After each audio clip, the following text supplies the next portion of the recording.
추능 정몽주 봄의 흥취 정몽주. 춘우 세부적. 봄비 가늘어 방울지지 않더니. 야중미유성. 밤 깊어 희미하게 빗소리 들려라. 설진 남계창. 눈 다 녹아 남쪽 개울에 물 불어날 것이니. 다소 초하생. 풀싹은 얼마나 돋았을까. 감상 1. 오세주. 이 시는 위대한 정치인. 올 고전 지조의 지성인이며 시인인 정몽주의 오원절구의 한 시다. 여기서 작자는 봄날 저녁의 봄비로 인하여 생기는 상념을 작가의 뛰어난 시적인 감각으로 견고한 구조를 가진 작품으로 형상화하였다. 먼저 1. 이 구를 보자. 춘우 세부적. 봄비 가늘어 방울지지 않더니. 야중 미유성. 밤 깊어 희미하게 빗소리 들려라. 봄날 깊은 밤에 문득 잠을 깨었다. 그런데 어디선가 빗소리가 들리는 것이다. 그 소리는 너무나 희미하게 들려오는 것이다. 비가 내리는 것을 깨닫는 순간 작가의 뇌리에는 어제 낮에 보슬비가 내린 사실이 스쳐간다. 그러나 그 보슬비는 너무 가늘어 비를 맞아도 좋을 만큼 미처 물방울을 이루지 못할 정도였다. 흔히 이러한 비는 소리 없이 촉촉이 내린다. 그 보슬비는 식물에 생기를 주고 풀싹을 돋게 하는 생명의 비인 것이다. 식물의 성장을 촉진하는 고마운 비이기도 하다. 여기서 우리는 작가가 조성한 깊은 밤의 시간과 공간 배경을 느낄 수 있다. 우선은 아주 조용한 밤이라는 사실이 느껴진다. 봄이 되어 낮에 활동하던 만물이 그 피로로 깊이 잠들어 있다. 그러나 도시 같으면 비록 밤이라 하더라도 사람의 말소리, 걷는 소리, 마차가 달리는 소리 등의 여러 소리가 시끄럽게 들릴지도 모른다. 그러나 작자가 있는 곳은 오직 만물이 생명의 보슬비에 젖는 소리 외에는 들리지 않는 것이다. 오직 만물이 내일을 준비하는 휴식의 숨소리만 들릴 뿐이다. 다음으로 작자는 생명의 호흡 소리를 듣고 있음을 알 수 있다. 이 순간 만물이 내일의 활동을 위하여 휴식하며 힘을 축적하는 생명의 호흡하는 소리만이 들리는 것이다. 생물의 숨쉬는 소리와 이슬비 내리는 소리인 것이다.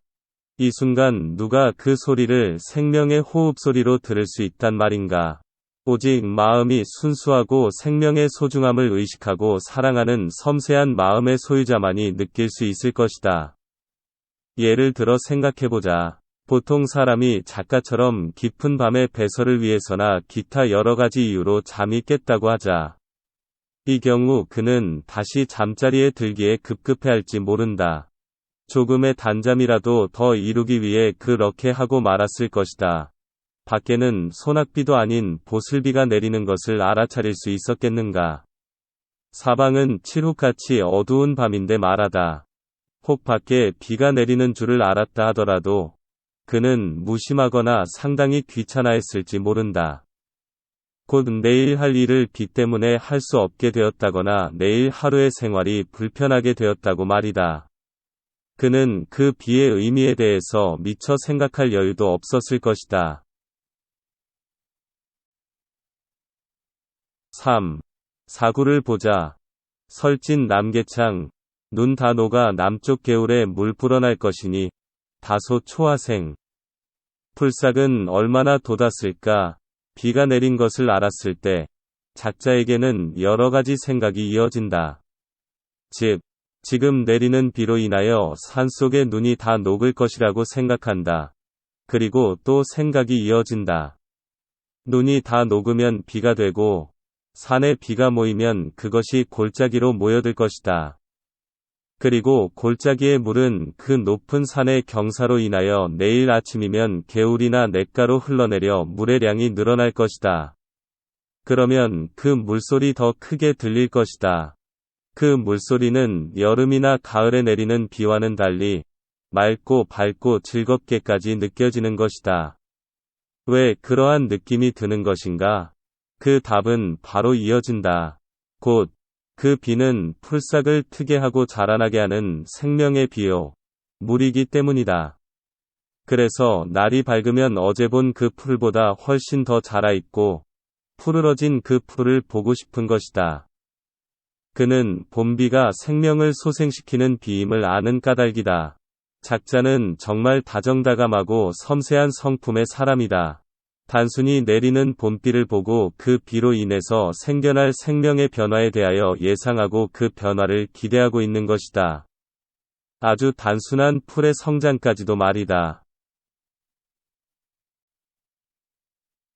전제를 종합해보자. 1. 이 구에서 작자는 우연한 일로 깊은 밤에 잠을 깬다. 그리고 밤비가 내리는 것을 알았다. 그 후로는 바로 잠들지 못한다. 그리고는 밤에 내리는 보슬비로 인해서 생기는 자연의 여러 변화에 대해서 생각해보는 것이다. 3.